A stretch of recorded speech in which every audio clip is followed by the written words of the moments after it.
Hello, and welcome to Faith and Fire, where we help ignite your faith with the fire within. I'm your host, Francine, and thank you for joining me. I'm thrilled to embark on this transformative journey with you. This show will share powerful stories and insights that will uplift and inspire. We'll explore ways to fuel your faith and unleash the fire within you. Stay tuned. I will be right back with today's guest. Hello, and welcome to Faith and Fire, where we help ignite your faith with the fire within.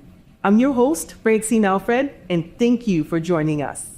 Today, I have two amazing guests. My first guest is a Rwandan Canadian who migrated to Canada in 2003 as a young woman, having completed her nursing training in Rwanda. She is an international disability advocate, a dedicated healthcare professional, and visionary leader who has made significant strides in supporting individuals with disabilities throughout her distinguished career. She is the founder of a charity organization called Living Channel Services, a Canadian registered charity with a foundation in Rwanda. She is also a devoted wife and proud mother of two sons. My second guest was born and raised in Alberta, Canada. She is a global disability advocate, a program oversight for a special needs school, as well as a program coordinator at Living Channel Services. She is a lifelong Christian who is deeply rooted in her church community, while also a proud wife and mother of three adult sons. Please join me in welcoming Esther Gasangwa and Julia Diemert. And hoping that because even here, there's still people who think that children with disabilities can't do anything. Oh, yes. Oh, no. So we're hoping that this is going to really spark some conversations. Exactly. Yeah, I'm hoping, with this interview to bring more awareness, education. And yes. Yeah. Yeah. And then the last program that we're doing is we have a sewing co-op. So we hired a teacher. This is my friend. We hired a teacher who... we taught 19 women how to sew. So they spent 6 months in the 6 months in a sewing program where they learned all the skills that they needed they can actually make patterns. Like they could measure you and make a pattern for a dress for you without a pattern.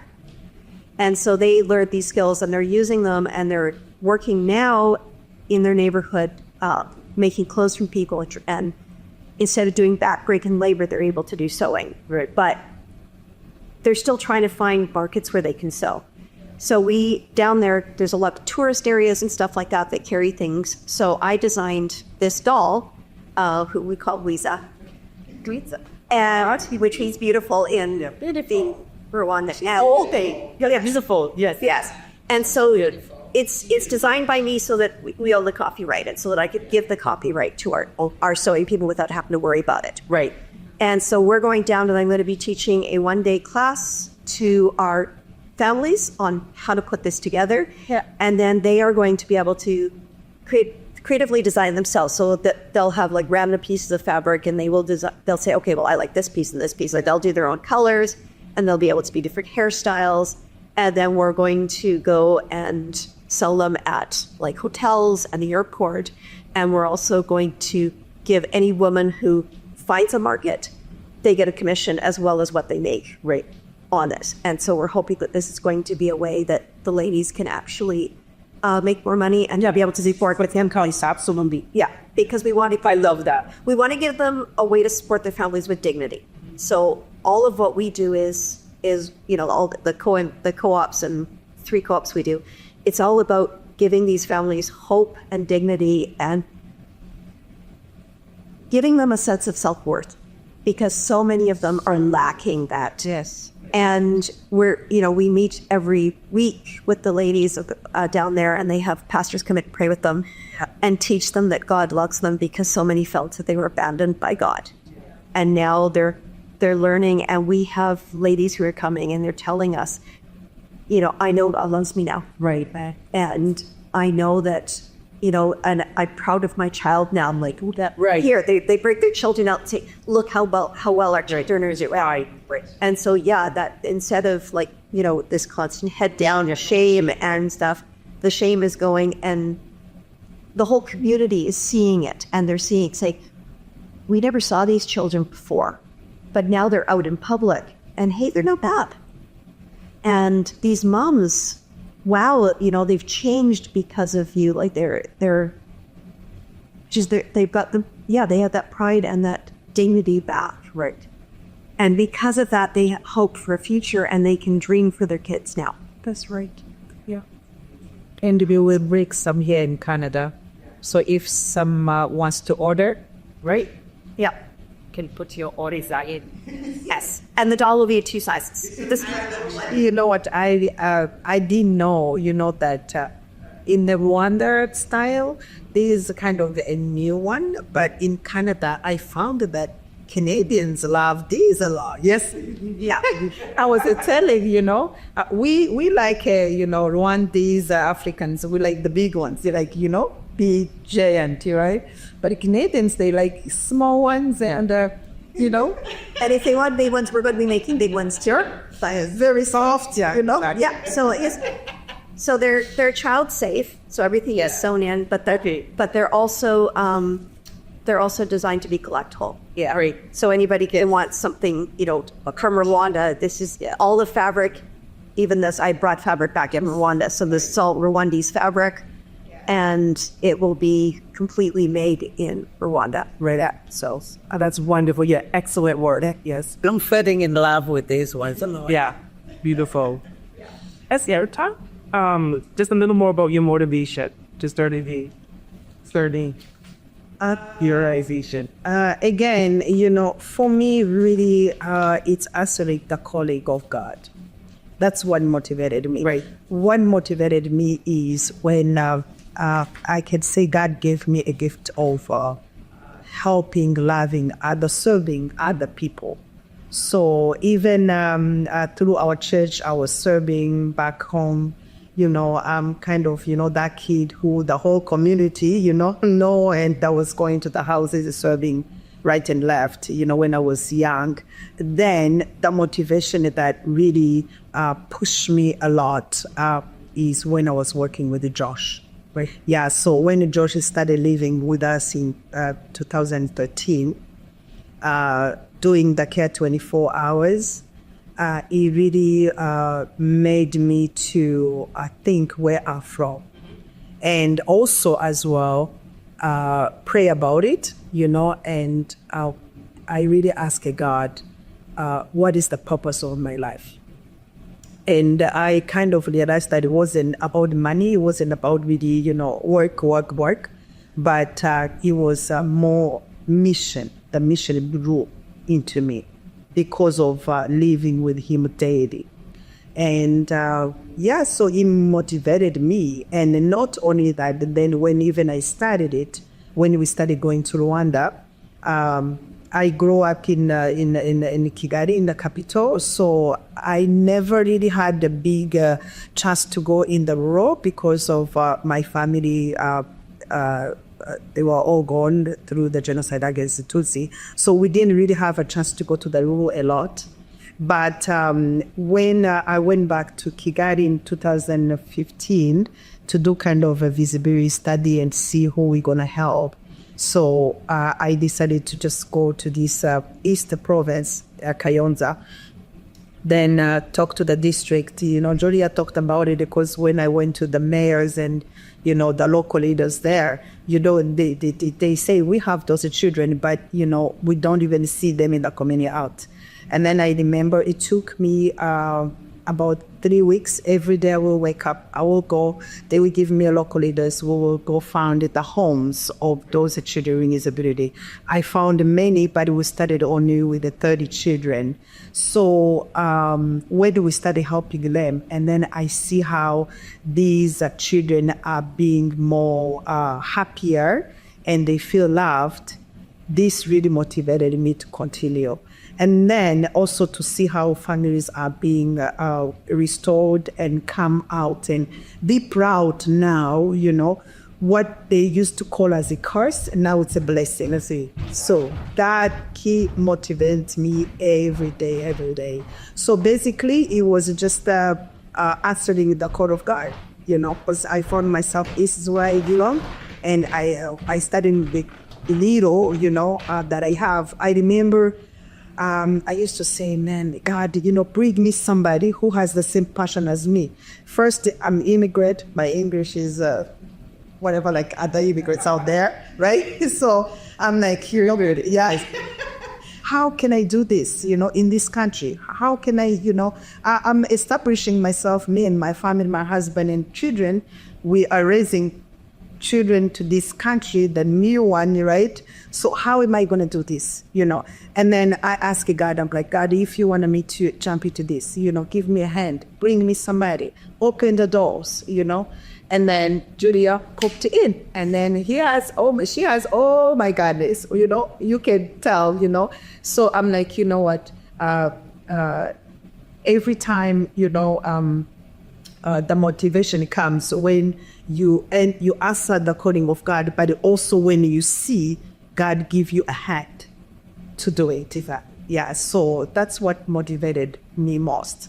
And also as well, we agree with my husband, my family, my sisters, my mother, they all came. We came as a team. We're like, this is it, we need to support you. We need to go with you. So it motivated me because I felt like it's not alone. Yes, God is with me, but also God gave me other people to do this vision. Yeah. So that's how I'm motivated every day. Yeah. And especially to see Julia with, she's very busy, she has, some medical issues, as she said, but God give her strength. This motivated me a lot. I always tell, I don't know how we do it. She doesn't sleep. She's always writing these books. She's always asking me. She's always coming every Friday, spend 12 hours every day at my house, All those things, really motivate me. Yeah. And then also how God is opening the doors. I can maybe jump in and say thank you to Dr. Kazumba. Yes.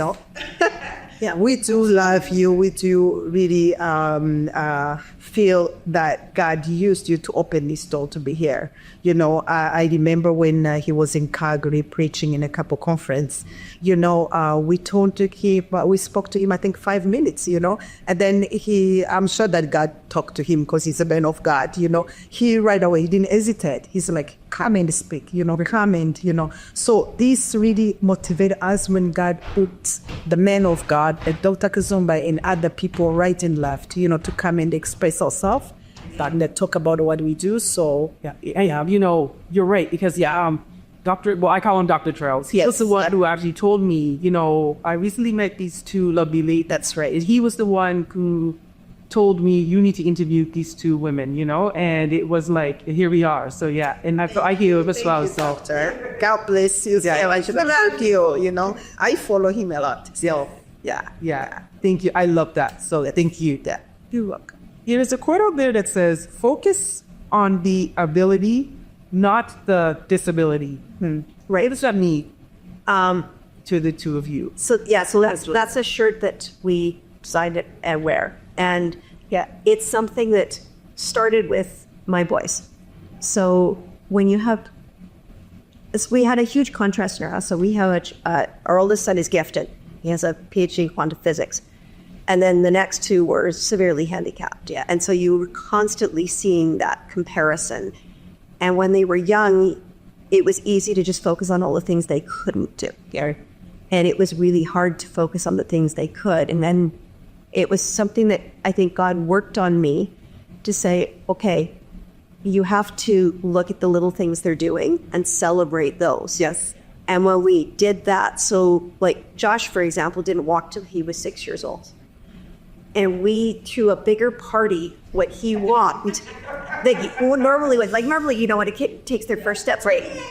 Then you just go on. But I mean, this was huge. It is for him. And celebrate those with. Yeah, and when Matthew started talking more than a word or two when he was 9 years old, again, you're just so excited about what he does, and so it's like looking like just kind of ignoring what he can't do, and we look at okay, in his home they look at okay. He has to help as much as he can. So can you set the table? Yes. Okay, you're setting the table. Can you do this? Yes. Okay, you're doing that. Can you do that? Okay, no, we'll just ignore that and he'll do that for you. but looking for things that they can do. And there's so many things that these kids can do. And so, sometimes still I'll be like going and shopping for their birthday, and I'm, in the children's, like the baby department, looking for toys for them, and they're 28 and 25, and actually 26 now, the other one just turned. And I'll sit there and just like, oh God, why? Why do I still have to be shopping in the baby department? And, shed a few tears, and then it's like, yeah, but they love this stuff, so who cares? And so you just go on. But when you start, the more you look at what they can do, the more you see that that's So, our kids are in great situations. Like I said, Josh is with Esther, Matthew's in a group home, and the group home is about that too. It's about what are you capable of doing, and you won't know until you try. So, and they can keep learning. Like our son is just getting toilet trained now, and he's 26. We just started that process, which, again, if you look at like, oh my goodness, he's 26 and we're just starting, or hey, this is the next step for him. He's learning to do that. And it's the difference in that attitude. Yeah, and changing the perspective. Yeah, and it's like, yeah, it's just when you do that and you don't compare them to other children, you compare them to themselves. Right. And look for things that they can do. That is when we see, and that's what goes into our school, and our teachers are like that. They don't look at what the kids can't do. Right. They're looking at, okay, yeah, like maybe if maybe it's going to take them 5 years to read instead of 1, but hey, they're learning. That's right. They're learning their alphabet. They're learning to count. They're learning to, feed themselves and take care of themselves, and they're, forming friendships and stuff. And it's just amazing when you look at that. And when you instill that in the kids, you get what Matthew does, which is, good job, Matthew, and then he wants to try more. More, exactly. Right? Like if I kept telling him, well, you can't do this, you can't do that, you can't do that, he'd be like, okay, I won't do anything. But when you say, hey, Matthew, you can do this, and he tries it and he does, then it's, yeah, everybody's happy. Of course. Yeah. So I think, we have to have this understanding of that individuals, children with disabilities, they has a God-given potential.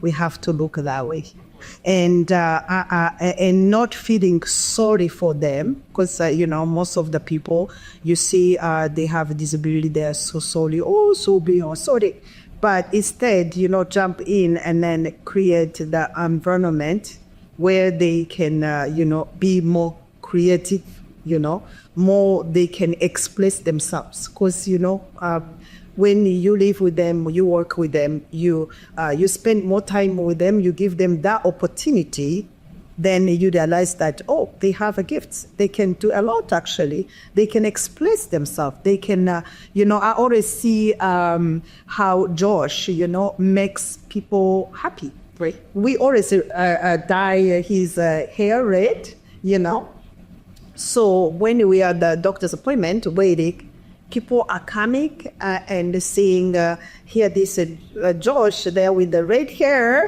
and sometimes, he claps the, head. He makes people happy. People will be frustrated out there, right? So in the doctors' hospitals, but, when they see Josh, clapping, have this music toy, he's happy there. It makes people to see different of side of disability. Yeah. And some of them, they get closer to them and to him and say hi, and now the conversation starts, and we always talk in the hospital everywhere. He gives us. I always feel like Josh opened the door for us to get closer to people. And how I have seen, especially when we were in the ICU, people start expressing themselves, and then Julia will jump in, and I will jump in when I'm on the shift, and we talk about God. We tell them about God. And in the fact, I think Matthew said, Julia said about Matthew, how God is using Matthew to preach, to, through his book for the caregivers to learn about God. So I feel like if people continue to give them opportunity, then their gift that they had from God will come out. And back home, it's the same. Those are children we help.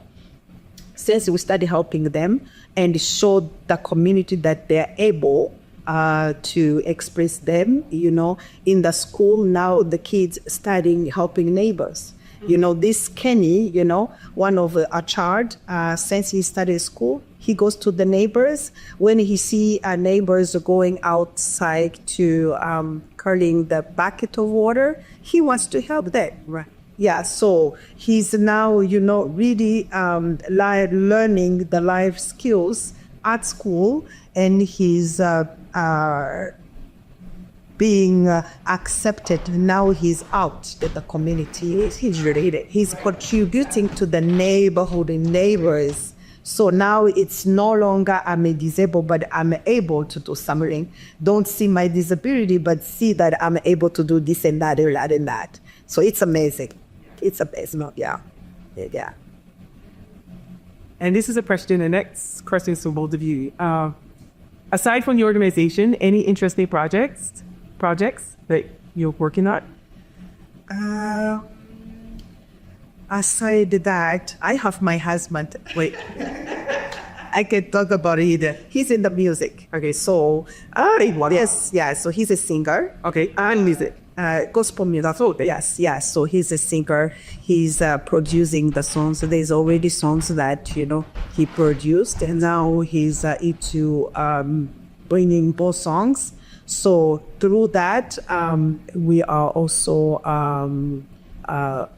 the mission of the music too as well. I'm supporting him with that. So we have a concerts, tours, Canada here, he's planning to do. So on the side, through our church, we are doing volunteering too as well with the special needs. So that's another thing that we are doing.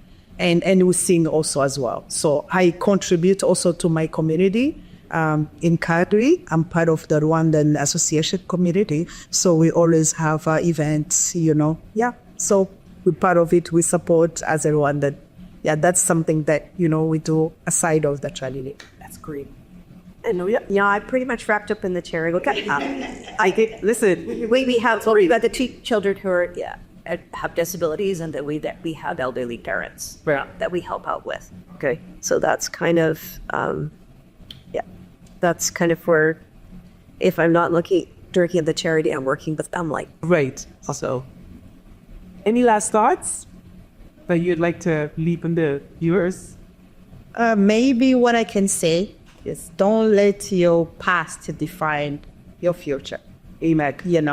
That's, I think, it doesn't matter where you are coming from or your accent like me. Just, go ahead and accept the calling of God upon you. Whatever that God tells you to do, just to do it, do it. It doesn't matter if everything is not lines up correctly, right? God will take it and turn it to something big. It doesn't matter if you went through trauma like me, especially those Rwandese people who went through genocide against the Tutsi. You need to move on. You need to lean on God and also help others, to move forward and build our country. And then also as well, whatever that God gives you, start small with a small step. Be faithful with what God gave you and what you're using, and you will see God continue to open doors and doors and doors and more. Yeah, that's what I could say. I think I would talk more about just like what we talked about before, about wanting to plan. So I make lists. I plan, I research, and I thought I knew where my life was going. And God had a very different plan for me. I can see how his plan was better than mine. I'm so passionate about what I'm doing, and I just feel like God is working through me. And so that would be the other thing. It's learning to trust and learning to let God lead And I still make plans, but I make plans with my hands open now. Right. I don't say, this is what we're going to do. It's like, okay, flexible. Here's what we want to do. So Esther and I have dreams and plans for our lives and maturities, but a lot. But we go with open hands because I keep praying, I said, God, I want to be a channel of your love. It's not about me. And for me, remember, it's not about me. I'm just the way that you love these people. And that would be what I would say is just learn that it's not about you. It's not about your plans. It's about learning to trust and let God work through me. To come spark you. And then, yeah, thank you. And if any of the viewers want to reach either one of you, how can they reach you? Okay, so I don't know more about the organization, but you feel free to give information about websites or social media. How should they do? So we do have a website, and it's www.livingchannel.ca. Yeah, perfect. So that you can reach us through that. Right. You can also reach us through info at livingchannel.ca. That's our email address. Yeah. Though you can probably put pretty much anything you want in front of the Living Channel, it would get to us. So right, and we have a Facebook page too as well. It's Living Channel Services, right? And also our Instagram, right? So or you can contact us. Our phone number is 403-8303875. Yeah, excellent. And it's right away. And we also have a GoFundMe page. And I believe you're going to be putting up the QR code for both our website and the GoFundMe. So the GoFundMe is for our school building. Yep. So we are trying to raise $80,000 to build the school, and we are at a little over 30,000. Excellent. So getting there slowly but surely. We're getting there. Yes, that's right. We have enough we bought the land, and yes, we are starting to build in the next few years. So yeah. And then also if you can follow us on social media, Facebook, right? Because in a week we are going to Rwanda. So so next Sunday. Yeah. So around the corner. That's right. We fly back to Calgary tonight, and then the next Sunday we're going to Rwanda. So we will be there for 6 weeks. So we will be just uploading on the pictures what we are doing on our Instagram and Facebook page. So if anyone wants to follow us, he's welcome to go and check. We will do the seminars. We will do meet with our families. Also, as we're painting the school, at least the funds we have now, it's able to build the fence. And then we will kind of, do signatures and write the word of God's or those bricks, and the names, whoever who sponsored us, and want a message to give to that community. We will be doing that before we come back. So we have other volunteers who will come with us. And if anyone watching in Rwanda who is in Kigali, please contact me, on WhatsApp to come and help us. Yeah. So, yeah. And if anyone wants to partner with us, we do have sponsorships for children. We have at least 50 children on our wait list. It is. And who would like to, the parents would like them to go to school, but we need the funds. So for $59 a month, you could sponsor a child. Or for $150, you can sponsor another teacher so that you could take more kids. Yeah, okay. Or any portion of that. Right. So if you can't do a full sponsorship, you can do a partial. Anything helps. Right. It all adds up. There are a lot of children there that are waiting, and we need sponsors to be able to let them go to school. Yeah. I could add that the bricks of hope around here. So one brick is $10. So we are looking for 8,000 bricks to build the whole school. So we already raised about it. We raised over. I have to date it with around 3,000. So we have 5,000 bricks. So only for $10. So then this school will be built. So excited. You live there.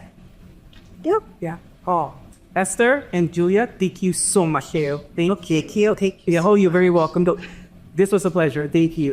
And the deal. I also want to thank all the viewers for joining us today on Faith in Fire. I hope you enjoyed today's show.